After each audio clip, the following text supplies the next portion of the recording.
envelope was sitting on my kitchen counter when I got home from work. I almost didn't notice it. It was tucked between a takeout menu and a water bill, just a plain white rectangle with my name printed on the front. No return address. I set my bag down, kicked off my shoes, and picked it up without thinking much about it. Then I saw the logo in the corner, my bank. I don't know why my stomach dropped the way it did. It was probably nothing. A new card. An updated terms notice, something boring. I get stuff from them all the time. But I stood there in my kitchen in my socks, holding that envelope, and something felt wrong in a way I couldn't name yet. I set it on the counter face down and made myself a cup of tea first. I don't know why. Maybe I already knew. My name is Leigh. I'm 31. I work as a project coordinator for a mid-sized logistics company in the suburbs of Columbus, Ohio. I'm not rich. I'm not struggling either. I spent my entire adult life making sure of that. I started my first savings account at 19 with money I made waitressing double shifts through college. I have a credit score I'm genuinely proud of. I have a Roth IRA. I have a budget spreadsheet that my coworker thinks is excessive and I think is just common sense. I grew up careful because I had to. My parents were not careful people. My dad worked in sales most of my life, which meant some years were good and some years we ate cereal for dinner 3 nights a week and pretended it was fine. My mum worked part-time at a dental office and spent the rest of her time managing my younger brother Kate, who was, how do I put this, the centre of gravity in our house. Not because he was difficult, just because he was the favourite, and nobody bothered to hide it. I noticed early, I think most kids in my position do. There were small things at first. Cade got the new backpack before school started. I got the one from the previous year with the broken zipper that we duct taped shut. He got driving lessons from my dad on weekends. I taught myself by borrowing my friend's car in an empty parking lot. When I got into Ohio State and he got into a community college 2 miles from home, my parents threw him a party and told me congratulations at dinner, then asked if I could pass the rolls. I'm not telling you this, so you'll feel sorry for me. I'm telling you this because it matters for later. I moved out at 22 and I did not look back. I visited for holidays. I sent birthday cards. I answered phone calls. I was a good daughter in all the practical ways, even when it cost me something to be one. My parents had borrowed money from me twice before. Once when my dad's car needed an emergency repair. Once when their water heater went out in December. Both times were small amounts. Both times they paid me back within a few months. I told myself that was just what family did, that it was normal, that I was lucky to be in a position to help. I had a credit card I barely used. It was an older account I'd opened in my mid-20s, mostly to build credit history. The limit was $38,000, high because I'd had it for years and never missed a payment, and occasionally used it for large work-related purchases that I always cleared immediately. I kept it in a drawer in my bedroom. I used it maybe twice a year. I sat down to my kitchen table with my tea and I opened the envelope. The statement was 4 pages long. My current balance was $31,412. I read that number 3 times. Then I set the paper down very carefully on the table, like it might shatter, and I sat very still for a long moment. I thought about the last time I'd used that card. November, maybe? I'd put a work conference registration on it and paid it off the same week. The balance after that should have been 0. I picked the statement back up and started reading the transactions from the beginning. Tattooing company, $12,800. Floral arrangements, $4,200. A venue deposit, $8,000. A suit rental and alteration service, $1,100. A photography studio, $3,400. A DJ service, $1,800. Cake, $600. There were more. Hotel block reservation, decorations, a limo rental, favors, a rehearsal dinner deposit. Every single charge was from the last 6 weeks. My brother was getting married in 3 months. I sat at that table until my tea went completely cold. I didn't cry. I didn't call anyone. I just sat there and thought about the fact that the card had been in my bedroom drawer, which meant someone had been in my bedroom, which meant someone had been in my home. I'm a light sleeper. I work from home 2 days a week. I lock my doors. I have a spare key under a fake rock near the back steps I put there 2 years ago for emergencies and told exactly one person about. My mother. I called my card company first thing the next morning. I explained that I had not authorized any of the charges on my account. The representative was kind and professional and told me they would open an investigation and that I should expect a call within 3 to 5 business days. She told me to document everything, not to contact the merchant directly, and to file a police report if I believed the card had been stolen. I hung up and I called my mother. She picked up on the second ring. She sounded cheerful. Leigh, I was just thinking about you. Did you see the photos Cade sent of the venue? Mom, I said, I need you to tell me about my credit card. There was a pause, not a confused pause, a calculating one. I've known my mother my whole life. I know the difference. What about it? $31,000, Mom. What did you do?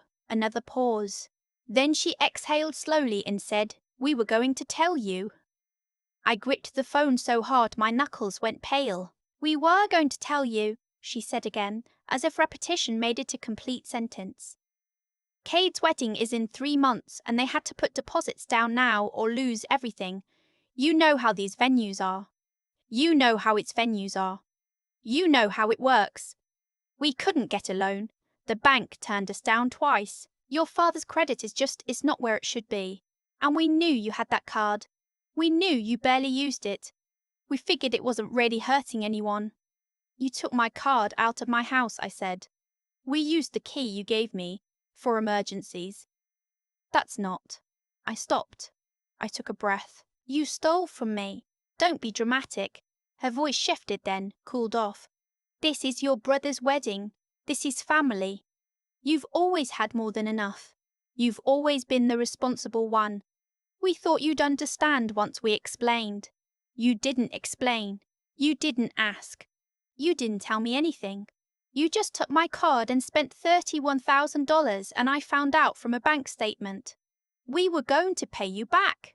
With what? You told me the bank turned you down twice. She didn't answer that. She just said, I thought you'd want to do this for Cade.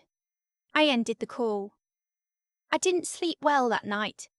I kept thinking about all the times I'd told myself the small things didn't matter. The broken zipper backpack. The dinner that wasn't a celebration. The way my parents had always treated my stability like a resource they were entitled to, rather than something I'd built by myself, carefully, over years, because nobody had helped me build it. I kept thinking about the key under the rock and the fact that my mother had walked into my home and opened a drawer in my bedroom and taken something that belonged to me and hadn't mentioned it for 6 weeks. In the morning, I called my bank again and confirmed the fraud investigation was active. Then I called a locksmith and had my locks changed. Then I called my brother. Cade answered on the first ring. He sounded distracted, like he was doing something else. Hey, Leigh, what's up? Did you know Mum and Dad used my credit card for your wedding deposits? A beat. Yeah, they told me they'd work something out with you. They didn't work anything out with me, Cade. They took my card without telling me. I found out from the statement. Silence. Then, look, I'm sure they were going to explain everything. It's just, the wedding stuff has been really stressful and they were trying to help. They were trying to help you, I said, with my money. Without asking me. Can we not make this a whole thing? It's my wedding.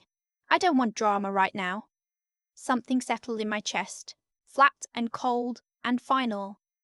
Okay, I said. No drama. I hung up.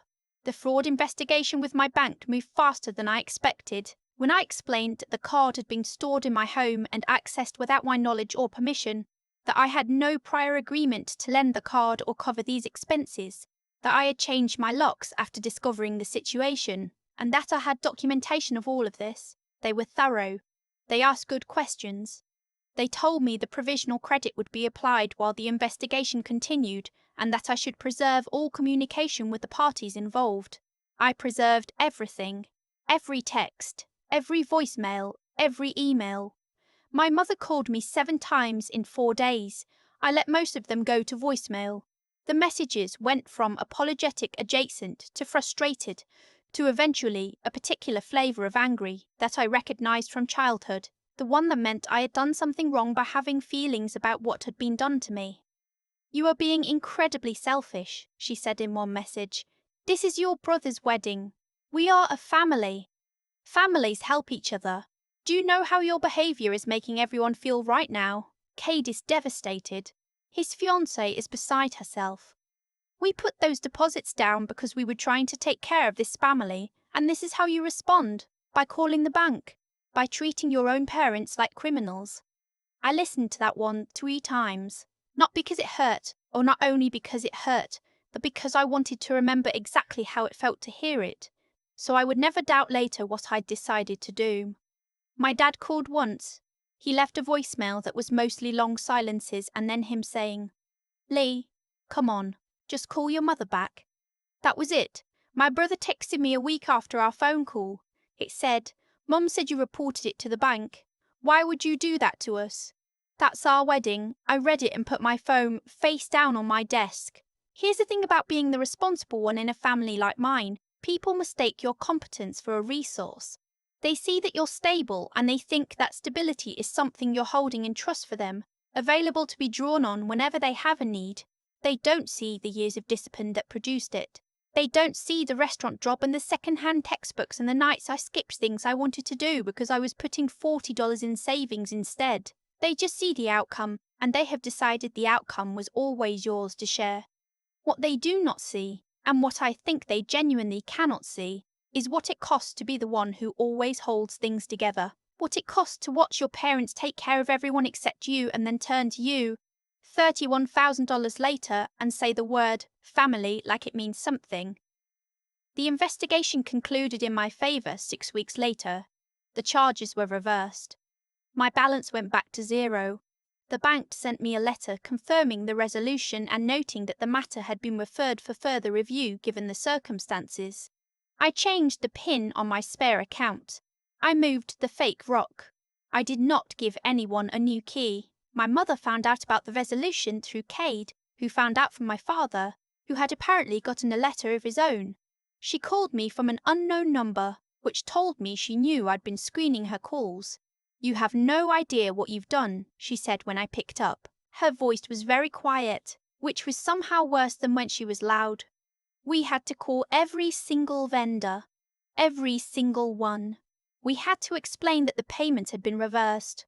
The venue almost cancelled. The caterer threatened to sue us. Do you understand what you put us through? Do you have any idea?" "Yes," I said, "I do. That is your brother's wedding. You used my credit card without my permission.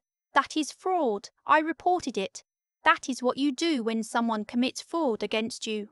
We are your family." "I know that," I said. "That doesn't change what happened." She started to say something and I talked over her. "I want to be very clear about something," I said. "I love you. I love Cade. But what you did was not borrowing. You did not ask. You did not tell me. You accessed my home and took my property and spent $31,000 and then waited to see if I'd just accept it. And when I didn't, you left me voicemails calling me selfish. I am not going to apologize for protecting myself." She hung up. I sat on my couch for a long time after that. I thought about the album my parents keep on the coffee table in their living room. The thick one, cream-coloured cover, full of family photos going back decades. I thought about how Cade is on almost every page. His first day of school, his Little League games, his prom, his college graduation, his engagement photos. I am there too in some of them, mostly in the background. Sometimes just an arm at the edge of a frame, once in a photo of some birthday party I don't fully remember, standing slightly apart from everyone else, looking at something outside the camera's reach. I used to wonder what I was looking at in that photo. Now I think I was probably just looking for a way to feel like I belonged there. Cade's wedding happened in the fall. I wasn't there. I had been invited, technically, but I had not responded to the invitation, and then the invitation had passed, and nobody called to ask if I was coming. I noticed that. nobody called. I heard about it afterward from my aunt.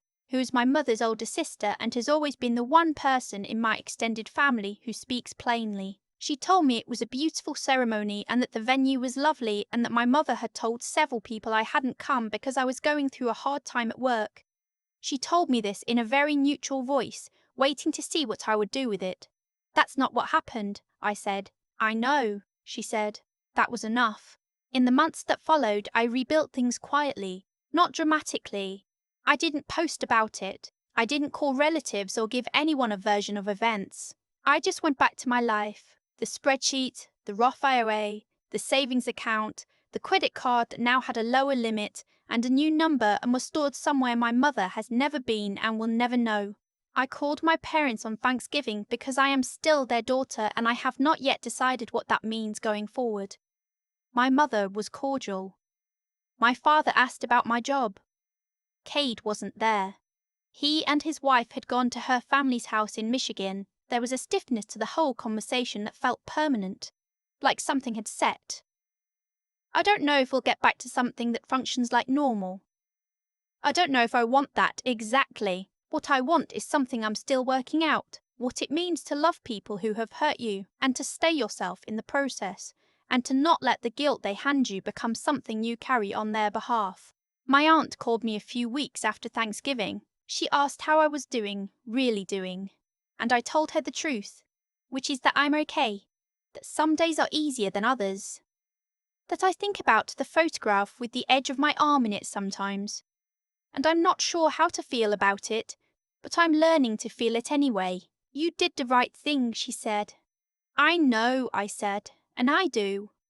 I know it clearly and without apology, the way you know things that cost you something to find out. The right thing is often not the easy thing, and it is often not the thing that keeps everyone comfortable, and it will sometimes make you the villain in a story where you were the one who got hurt.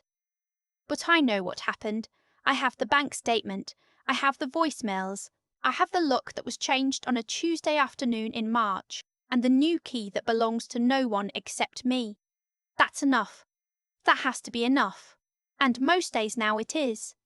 I've thought a lot about cause and effect since everything happened with my parents and Cade's wedding. Not in some abstract philosophical way, just in the plain practical way that you think about things when you're sitting alone in a quiet apartment and going over the sequence of events that got you there. My parents made a choice. Not an impulsive one. They planned it. They came to my house with the key I had trusted them with, went into my bedroom, took my card, and then went home and said nothing for 6 weeks while the charges stacked up. That's not a mistake. That's a decision made repeatedly over time by people who believed the outcome would be acceptable to them. And the reason they believed that is because it had always been acceptable before. Every time I'd helped without being asked. Every time I'd stayed quiet about the uneven treatment. Every time I'd shown up anyway. I had been teaching them without meaning to that this was how things worked between us. That's the part that took me the longest to sit with. Not what they did, but what I had unknowingly made possible by never drawing a line before. There's a kind of quiet courage that doesn't look like courage from the outside. It doesn't look like confrontation or anger or a dramatic moment. It looks like calling your bank on a Tuesday morning with a steady voice. It looks like changing your locks. It looks like not calling back. It looks like letting a phone ring and not feeling guilty about it. That's the kind of courage I had to find. Not the loud kind, but the kind that holds. What I know about integrity now that I didn't fully understand before is that it has to apply to yourself too. You can be an honest person, a reliable person, a person who does the right thing, and still fail yourself if you never protect the things you've built. Responsibility isn't just about what you give, it's about knowing what is yours and understanding that it is allowed to stay that way. Cade got his wedding. My parents found a way to handle the fallout when the charges reversed. Life went on for everyone, and I think that matters, not as a comfort, but as a fact. The world did not end because I said no. My family did not collapse. What changed was simply that I stopped being the person who absorbs the cost of other people's choices without question. That took more out of me than I expected. The grief of it, I mean. Not the anger, the grief. Grieve the version of your family you wanted them to be is slow, quiet work. It doesn't have a finish line. But it's honest work, and I'd rather do it than keep pretending.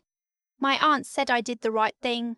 I believe her. I also believe that doing the right thing is sometimes lonely, and that the loneliness is part of it, and that it passes. You build something else in its place, something smaller maybe, but yours. Something with a lock that only you have the key to. That's where I am now. Building.